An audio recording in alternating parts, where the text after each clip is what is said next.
And in these mysteries and secrets of Shambhala and Agartha, we have reports of eyewitnesses seeing bright orb UFOs over the mountains of Tibet. And you'll see this later on, what they had witnessed. This was around the 1930s.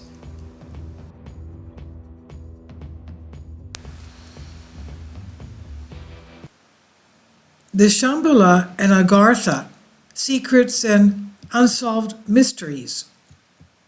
Shambhala is something almost like Shangri-La. Shangri-La was a book written concerning something that was of an essence of Shambhala. This is by Alexander Light on Humans Are Free. Victor Lepage on Shambhala quotes, "I believe the idea of Shambhala has not yet come to full flower, but that when it does, it will have enormous power to reshape civilization. It is a sign of the future, the search for a new unifying principle that our civilization must now undertake.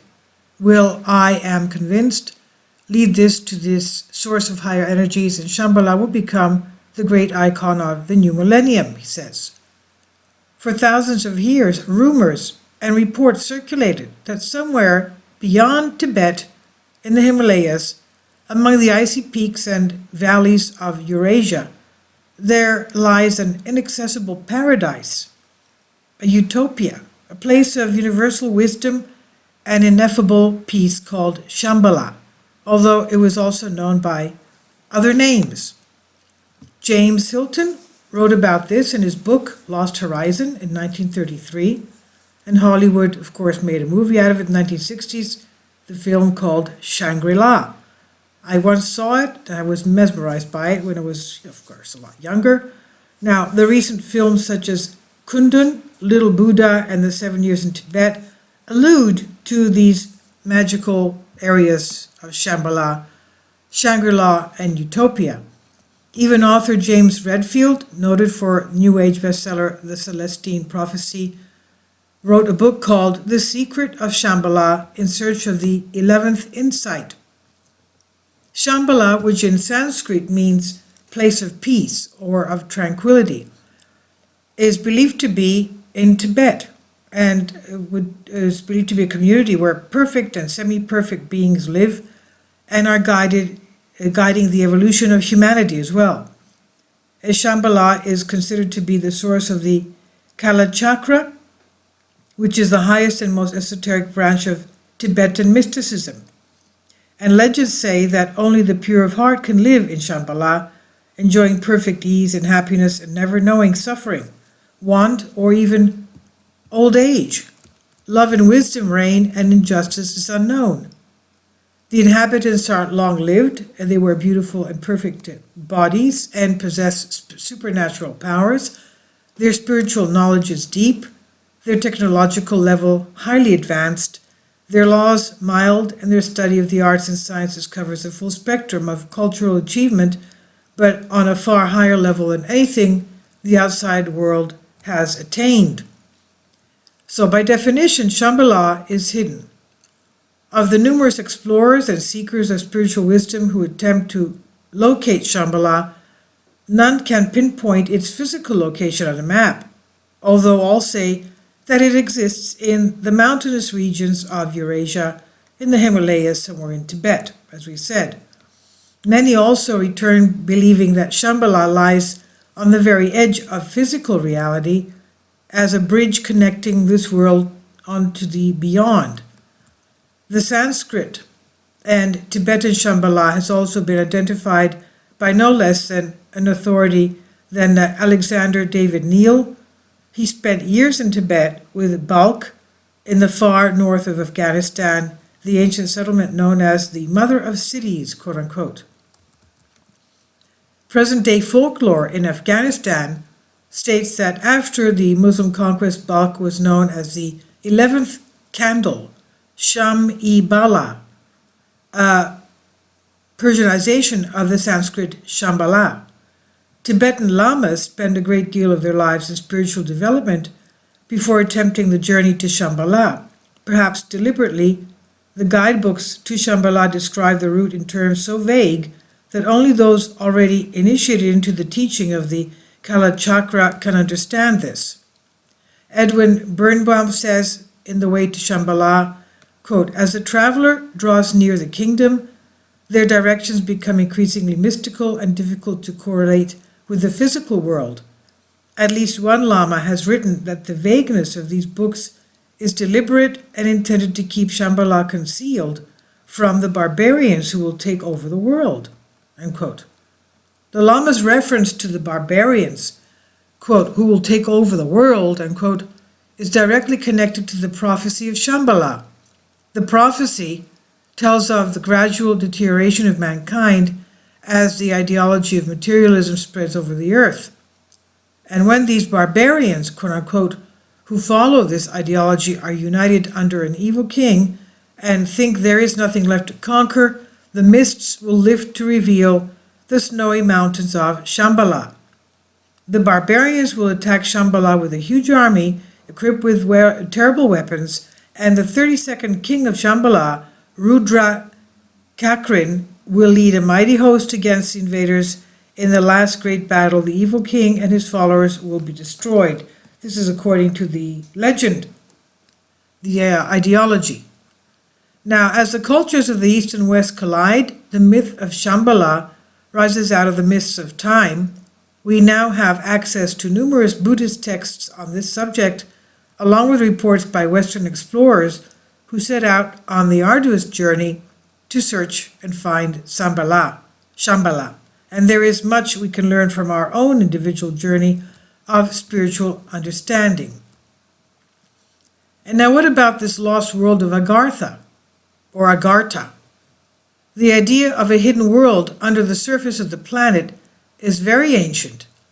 There are innumerable folk tales, legends, and oral traditions throughout many countries speaking of subterranean people who have created a kingdom of harmony, contentment, and also that have attained spiritual power.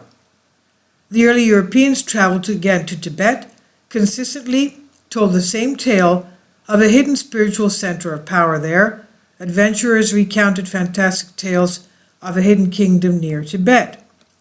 And this special place is known by numerous locals and regional names, which no doubt caused much confusion among earlier travelers as to the kingdom's true identity. These early travelers knew it as Agartha, sometimes spelled Agarthi, Asgartha, or Agartha, although it's not now commonly known as Shambhala. So Shambhala and Agartha Shambhala is basically the same thing with two different names. Taking the legend in its most basic form, Agartha is said to be a mysterious underground kingdom situated somewhere beneath Asia and linked to the other continents of the world by a gigantic network of tunnels. Now, this is not the first time we heard about passages and tunnels linking continents and of huge distances. I remember a couple of, I think it was 2 years ago, it was concerning tunnels found connecting Europe, actually Greece, with Scotland. And I remember I picked up a book, I swear I can't even find it. It was a book about 300-400 pages on the underground tunnels under all of Athens and greater Attica area. I mean, who made all these tunnels? I have, for the life of me, I picked it up at a bookstore, in a book exposition. And I said, I have to have this book. I flipped through it. There was basically, every mountain had tunnels joining from like the north to the south, from the east to the west, from the mountains to the port of Piraeus and beyond to other areas. And I said, who built these, who excavated all these things? And we know that in times of danger, the locals knew of these tunnels, where to find the entrances to escape the enemy underground and go towards ships, towards ports that would take them to other islands and other locations.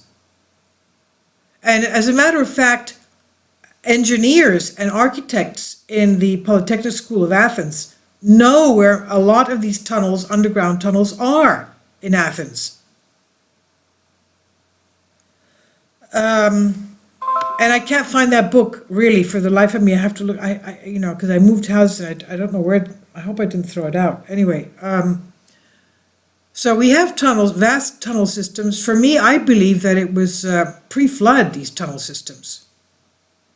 Who had the ingenuity to do this? The engineering knowledge and with what equipment did they do this?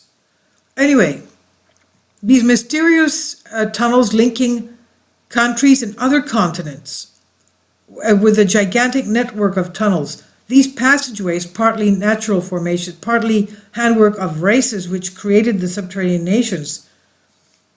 It could be pre-flood civilizations, Atlanteans or whatever, provide a means of communication between all points and have done so since time immemorial. Now, according to this legend, vast lengths of tunnels still exist today. The rest have been destroyed by cataclysm. When I found out about these tunnels, one of my cousins told me, in case of whatever, some kind of a danger or something, and you need to hide, all right? And he said to me, you have tunnels here, and these and caves, and not many people know, but they don't tell the people how they can protect themselves. And he says they have food in there. They have clothing, food, blankets, cots, for enough for thousands of people. And they switch the inventory of food every 6 months. Every 6 months. So I asked one of my neighbor friends who was living in that area, since she was small, for 50 years. And I said, a cousin of mine told me this, that, and the other. I said, do you know of any tunnels here or caves that have such a thing? And she said, yes, I do. So I said, would you show me? She says, of course. So we went to this area, and she showed me where the opening was of this cave. And she says, you want to go up there? I said, I don't have the shoes to go up there because I was afraid of, first of all, snakes. We have adders here, which are poisonous. Many a time we find them in the spring, especially when they change their skin. We find them, the skins, or we also find them, their little babies squashed by car tires, And I said, no, I'm not going to go up. I'm not going to go up there because I'm afraid of, reptiles and especially snakes, and I don't want to go up there. But she showed me where it was, and she told me that they change the food every 6 months, and they don't tell us. Anyway, I wanted to tell you that this is a reality. Who created these passageways? And and that book tells us how they were linked together. Maybe they have directions inside the tunnels. You want to go to Los Angeles, go this way. You want to go to Las Vegas, you go that way. You want to go to San Francisco, you go that way. I don't know, but we have these passages linking points. Who designed this and who constructed this, I have no idea. Now, the exact location of these passages here in Himalayas and the means of entry are said to be known only to certain high initiates, and the details are most carefully guarded because the kingdom itself is a vast storehouse of secret knowledge. I'm not going to go into who knows where these, in our areas, who knows where these things are. I would say very few people. Now, the plebeians will not know, of course. Now, here, going back to this, some claim that the stored knowledge is derived from the lost Atlantean civilization and of even earlier people who were the first intelligent beings to inhabit the earth. Yeah, that's a very real possibility. I really believe that. And it says here the first Westerner to popularize the legend of Agartha, or Shambhala, was the gifted French writer named Joseph Alexandre Saint Yves, who lived from 1842 to 1910. Saint Yves was a self-educated occultist and popular political philosopher who promoted in his books the establishment of a form of government called synarchy. He taught that the body politic should be treated like a living creature with a ruling spiritual and intellectual elite as its brain. In his quest for universal understanding, he decided in 1885 to take lessons in Sanskrit, the classical and philosophical language of India. He learned far more than he expected. Saint Yves' tutor was a certain Haji Sharif, who was believed to be an Afghan prince, and through this mysterious personage, Saint Yves learned a good deal about Oriental traditions, including Agartha Shambhala. The manuscripts of Saint Yves' Sanskrit lessons are preserved in the Library of the Sorbonne in Paris, written in exquisite script by Haji, and according to Jocelyn Goodwin, writing in Arctos, quote, Haji signed his name with a cryptic symbol and styled himself Guru Pandit of the great Agarthian school.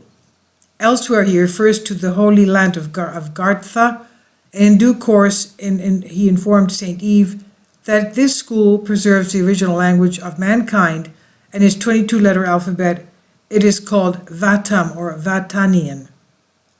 Saint Yves soon discovered his training enabled him to receive telepathic messages from the Dalai Lama in Tibet, as well as make astral journeys to Agartha.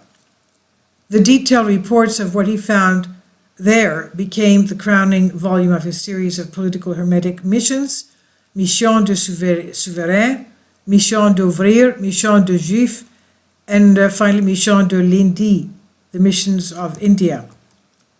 In the mission of India, we learn that Agartha is a hidden land somewhere in the east, below the surface of the earth, where a population of millions is ruled by a sovereign pontiff, quote unquote, who is assisted by two colleagues, the Mahatma and the Mahanga. And his realm, Saint Yves explains, was transferred underground and concealed from the surface dwellers at the start of the Kali Yuga, which he dates around 3,200 BC. So that's like over 5,200 years ago. That's amazing. And according to Saint Yves, the mages of Agartha had to descend into the regions underground below them in order to work at bringing the earth's chaos and negative energy to an end. We know in the Emerald Tablets that Thoth the Atlantean says that he many times had to go underground to talk to the person on the throne, who, of course, had the us mortal humans enslaved and to him. Now, of course, the Atlanteans were didn't treat humans very well. But anyway, now going back to this, each of these sages, Saint Yves wrote, accomplished his work in solitude far from any light, under the cities, under deserts, under plains, or under mountains. This sounds so much like these people could be very much be Atlanteans or the leftover of Atlanteans. And you'll find in my playlist the Emerald Tablets I've read them there for you. Now, Agartha also enjoys the benefits of technology advanced far beyond our own. So this, again, could be one of the areas of the Atlanteans, because Thoth the Atlantean, or Hermistris Megistos, who wrote the Emerald Tablets, tells us that at the demise of the lost continent of Atlantis, a lot of the Atlanteans went to various parts of the world and took with them their advanced knowledge and their culture and their spirituality, and they built new cities, including sphinxes, including pyramids. They had the knowledge of flight and space travel, interdimensional travel, time travel, and a lot of other spiritual things. Now, Agartha, they say, also enjoys benefits of technology advanced far beyond our own. So all this and the underground cities sound a lot like what was going on with the Atlanteans. Now we know that the first deities of ancient Egypt were Atlanteans. One of them was Thoth. So I wouldn't be surprised if this took place also in South America, North America, everywhere in the world, including Tibet, here in this area. So not only the latest discoveries of modern man, but the whole wisdom of the ages is enshrined in its libraries. Among its many secrets are those of the relationship of soul to body and of the means to keep departed souls in communication with the incarnated ones. To St. Yves, these superior beings were the true authors of synarchy, and for thousands of years Agartha had radiated synarchy to the rest of the world, which in modern times has chosen foolishly to ignore it. And when the world adopts synarchical government, the time will be ripe for Agartha to reveal itself. Much of what St. Yves reveals in his book about Agartha to the modern reader appears of bizarre nature. His writings are in a similar vein to the reports of strange worlds visited by numerous out-of-body explorers over the ages, and after his own investigation of St. Yves, the respected historian of esotericism, Jocelyn Goodwin, wrote, quote, "I believe St. Yves did see what he described, and that he did not consider himself to the slightest degree to be writing fiction or deriving anything from anyone else. The proof is in his utter seriousness of character and in the publications and correspondence of the rest of his life, which take Agartha for unquestionable realities. But it is quite another matter to accept his Agartha in all the actuality and physicality that he attributed to it." End quote. Until the start of the 20th century, the legend of Agartha remained very much a legend. Stories of Agartha were widely spread in Europe since the publication of St. Yves' books. But evidence to support the claims, of course, remained elusive as ever. And it might well have been expected that in the rational and materialistic new century, such stories would finally be confined to the realms of fantasy, or tall tales, as we say, a colorful tradition to be ranked alongside other ancient mysteries such as the lost continents of Atlantis and Mu. But, we have the Emerald Tablets that have since been found and translated, and there's a lot of details there concerning Atlantis and the Atlanteans, and again, you can see it on my playlist on the Emerald Tablets, written by the Atlantean Thoth, or Hermes Trismegistus. But going back to this, such a supposition did not allow for the remarkable discoveries of two intrepid explorers who in the 1920s went into the vastness of Asia, and there unearthed evidence about Agartha, Shambhala, which far exceeded that of any previous reports. And they had accounts to bring back, and they became the cornerstone of our present knowledge of the secret kingdom. Strangely, neither man knew each other, yet both were of Russian extraction. One made his discovery about Agartha while fleeing for his life from the Bolsheviks in Russia, and the other came shortly after from self-imposed exile in America, seeking to penetrate the mysteries of Tibet. Their names were Ferdinand Ossendowski and Nicholas Roerich. The king of the world now. Writing in the early part of the last century, Russian traveler Ferdinand Ossendowski, one of the two that went there in the 1920s, said he noticed that there were times in his Mongolian travels when men and beasts paused, silent and immobile, as though listening to something. The herds of horses, the sheep, the cattle, stood fixed to attention or crouched close to the ground. The birds did not fly, the marmots did not run, and the dogs didn't even bark. Quote, "Earth and sky ceased breathing, the wind did not blow, and the sun did not move. All living things in fear were involuntarily thrown into prayer and waiting for their fate. Thus it has always been," explained the old Mongol shepherd and hunter, "whenever the king of the world in his subterranean palaces prays and searches out the destiny of all peoples on the earth." End quote. That is strange. Now, for in Agartha, he said, quote, "live the invisible rulers of all pious people, the king of the world, or Brahatma, who can speak with God as I speak with you, and his two assistants, Mahatma, knowing the purpose of future events, and Mahinja, ruling the causes of those events. He knows all the forces of the world and reads all the souls of mankind and the great book of their destiny. Ferdynand Ossendowski, 1876 to 1945. The Polish scientist who spent most of his life in Russia was as intrigued with legends as with the occult as he was with politics. As he fled through mysterious Mongolia, the land of demons, he paused frequently to speak with Buddhist monks and lamas about the traditions associated with lakes, caves, and monasteries. There was one story, he said, he encountered everywhere in Eurasia. He called it the Kingdom of Agartha, regarding it as nothing less than the mystery of mysteries. Ossendowski's knowledge of the hidden kingdom came about after he fell into the company of a remarkable fellow Russian speaker, a priest named Tushengun Lama, who also fled to the Russian Revolution, the Bolsheviks, and could claim personal friendship with the Dalai Lama, then the supreme ruler of Tibet. It was from Tushengun Lama that Ossendowski heard the first hints about Agartha, Shambhala that is, and be inspired to investigate the stories and ultimately produce the first detailed modern report on the subterranean kingdom, and he called this report Beasts, Men, and Gods. This was written in 1922, and it's now a rare and much sought-after book. Beasts, Men, and Gods. During their journey, Tushengun Lama told Ossendowski of the miraculous powers of the Tibetan monks and the Dalai Lama in particular.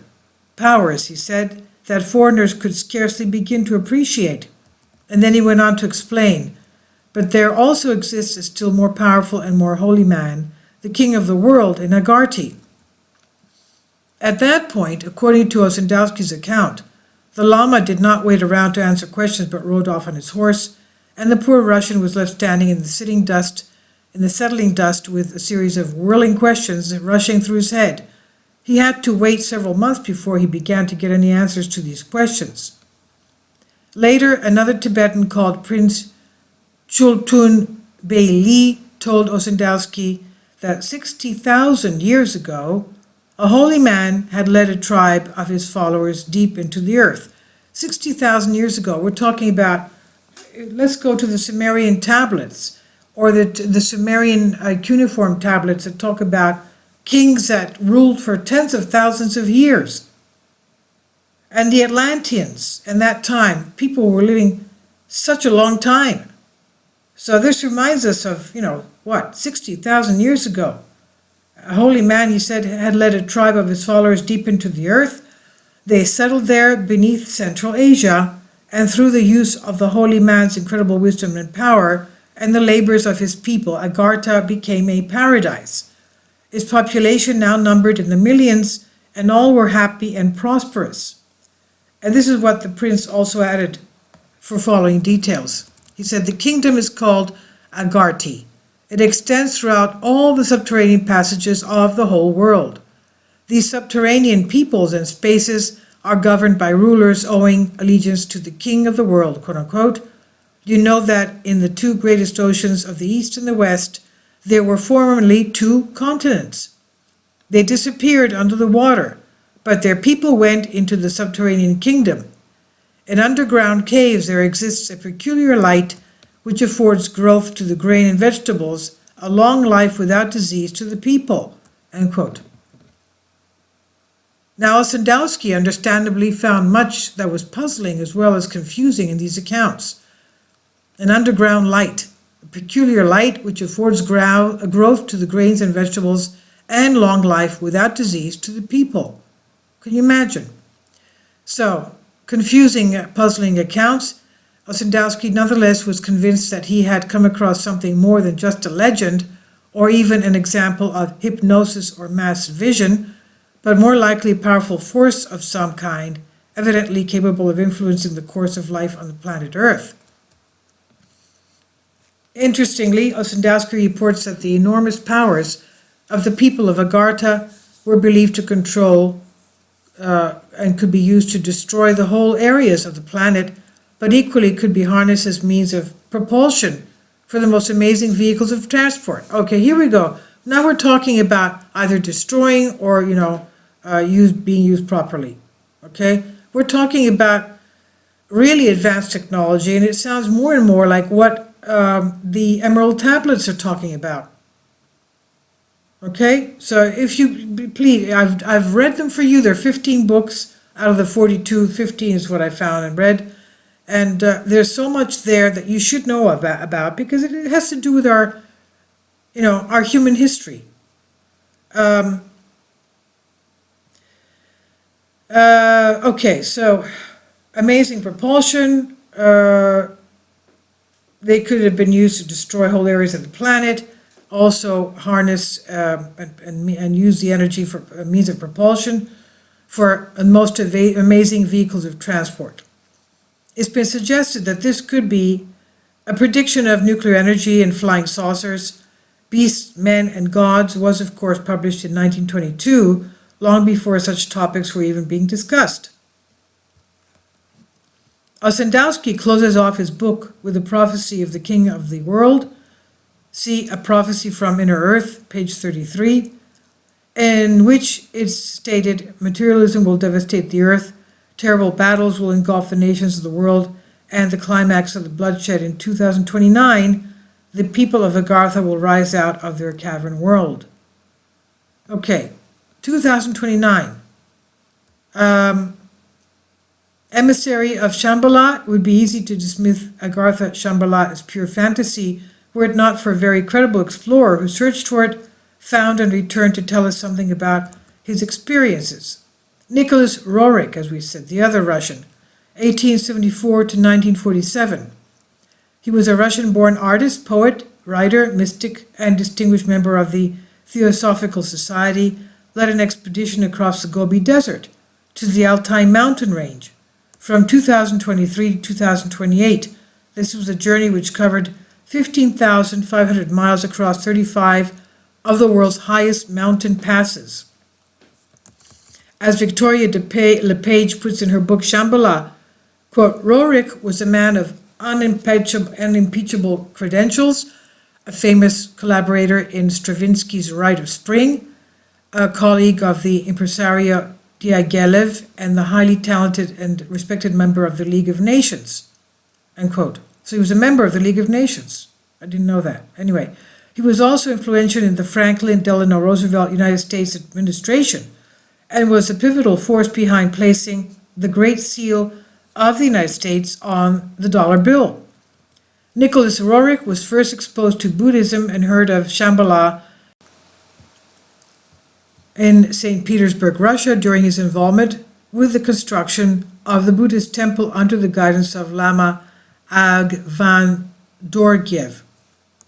One of the reasons for Roerich's expedition may have been to return a stone said to be part of a much larger meteorite possessing occult properties called the Chintamani stone, alleged to have come from a solar system in the constellation of Orion. The stone, says LePage, was capable of giving telepathic inner guidance and effecting a transformation of consciousness to those in contact with the stone. According to Lamaist legend, a fragment of the Chintamani stone is sent forth to help establish spiritual missions vital to humanity and is returned when missions are completed to its rightful home in the King's Tower in the center of Shambhala. Such a stone was said to be in the possession of the failed League of Nations, its return being entrusted to Roerich. Though it's not known whether he was able to return the fragment or not, his expedition helped those who believed that Shambhala was more than a myth, and Roerich believed in the transcendental unity of religions, in the notion that one day the Buddhist, the Muslim, the Christian world will realize their separate dogmas were husks obscuring the kernel of truth within. All his work embraced the belief that all faiths awaited a new age in which this chaff of dogma would be stripped away, humanity would toss aside its discords, and all would come together in a paradise of universal brotherhood. His symbol for the coming paradise was Shambhala.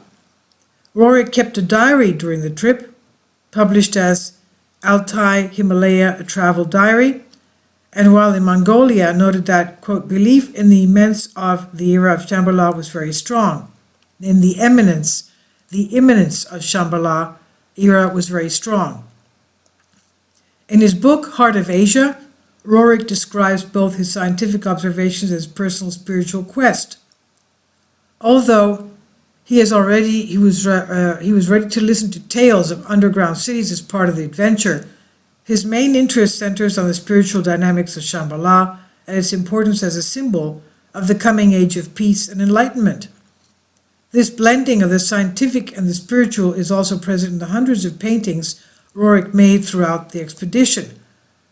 Quote, his eye captured the shapes and colors of the mountains, monasteries, rock carvings, stupas, cities, and peoples of Asia, end quote. This is what Jacqueline Decter in Nicholas Roerich writes. His soul understood the spirit, and his brush forged a synthesis of beauty, end quote. Throughout his life, Roerich strove to link all scientific and creative disciplines to advance true culture and international peace, citing the power of art and beauty to accomplish such a thing. Roerich Peace Pact, which obligated nations to respect museums, cathedrals, universities, and libraries as they did hospitals, was established in 1935 and became part of the United Nations organizational character. The connection between Shambhala and the Peace Pact is clearly evident in the following speech given at the Third International Roerich Peace Banner Convention in 1933. The East has said that when the banner of Shambhala would encircle the world, verily the new dawn would follow. Borrowing this legend of Asia, let us determine that the banner of peace shall encircle the world, carrying its word of light, its presaging a new morning of human brotherhood.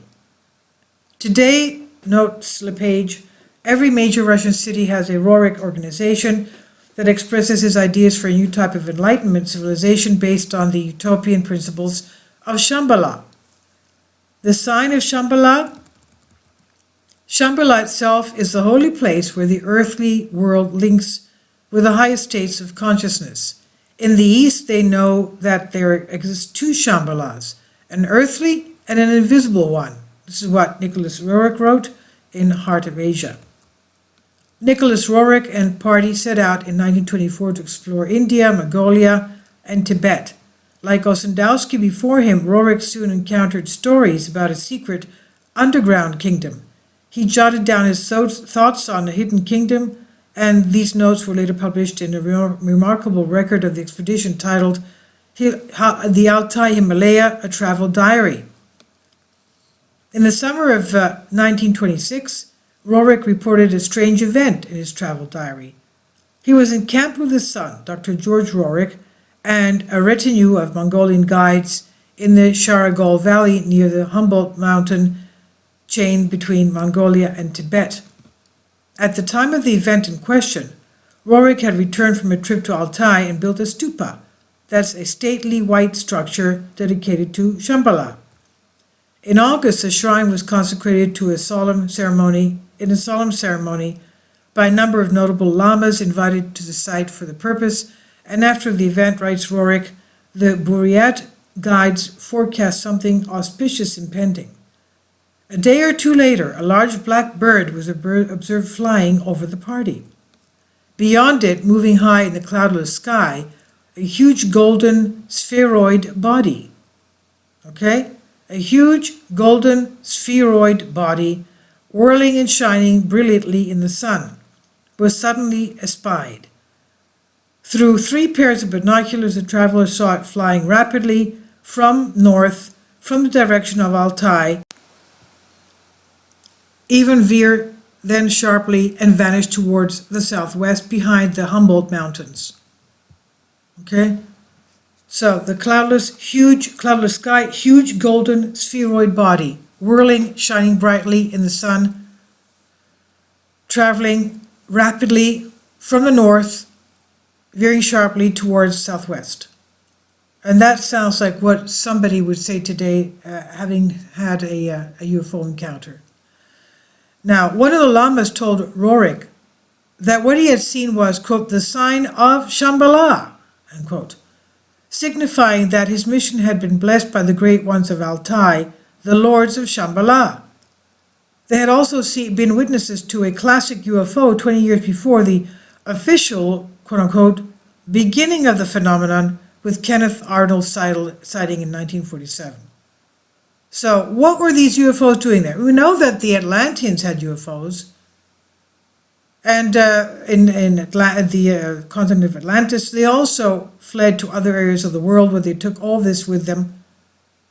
And now we see all these beings of longevity, these beings of underground cities. We even have the Atlantean and the Emerald Tablets telling us that they had underground cities with thousands of rooms, palaces, luxurious, lavish palaces, underground, under pyramid plateaus. And he even buried one of his spaceships under a sphinx in a plateau of pyramids in Egypt. Thoth buried his spaceship under a sphinx, and it's still there today, supposedly, he says, until he comes back to get it.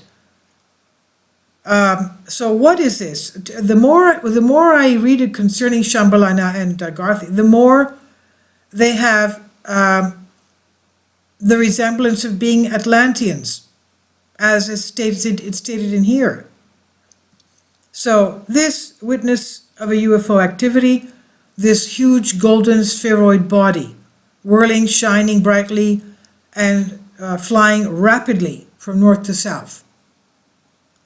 Roerich's account of this sighting aroused great interest in Europe, and corroborated as it was by George Roerich, the doctor, his son, brought to the West the first concrete evidence that there might be something present in Eurasia that defies understanding.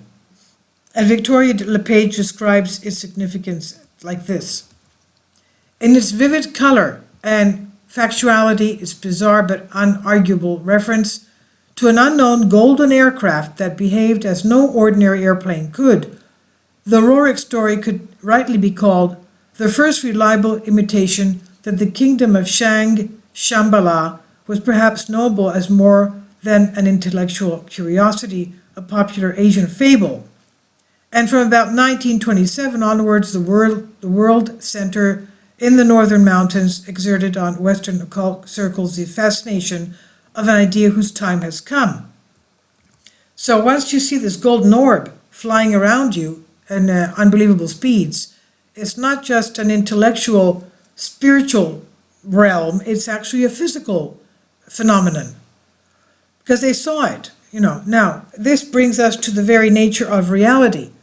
Paranormal experiences, including UFO sightings, are always indicative of an altered state of consciousness that allows the witnesses to see other realities. Often the experience is similar to a lucid dream, where ordinary space-time physics no longer applies. The Eastern mystical view of the world can be quite different from the Western scientific view of it. It may be that the guidebooks of Shambhala are describing a landscape transformed by the visions of a yogi taking the journey there, and where you would see a mountaintop gleaming with snow, he would see a golden temple with a shining god. In that case, we might be able to travel to the same path, but with a different view of reality. To travel to Shambhala as Nicholas Roerich journeyed is to undertake at one and the same time an inner mystical journey and an outer physical one through desolate and mountainous territory into a cosmic powerhouse. An old Tibetan story tells of a young man who set off on the quest for Shambhala, and after crossing many mountains he came to the cave of an old hermit, who asked him, quote, "Where are you going across these wastes of snow? To find Shambhala?" Unquote. The youth replied, "To find Shambhala." And the hermit said, "Ah, well then, you need not travel far. The kingdom of Shambhala is in your own heart." Unquote. This is by Jason Jeffrey, New Dawn Magazine, and it's on Humans Are Free by Alexander Light, Creative Commons. And the more I find concerning the mysteries and the secrets of Shambhala, the more to me it sounds like they're Atlanteans, ancient Atlanteans, and they could still be among us, as Manly P. Hall says, and you can again find Manly P. Hall's wonderful explanations on YouTube. The more they seem to me to be Atlanteans still around us. And these UFO sightings that we're seeing lately could very well be their craft around us still today. Anyway, tell me what you think. This is very interesting stuff. Thank you for your support. Please share and comment and subscribe. Thank you.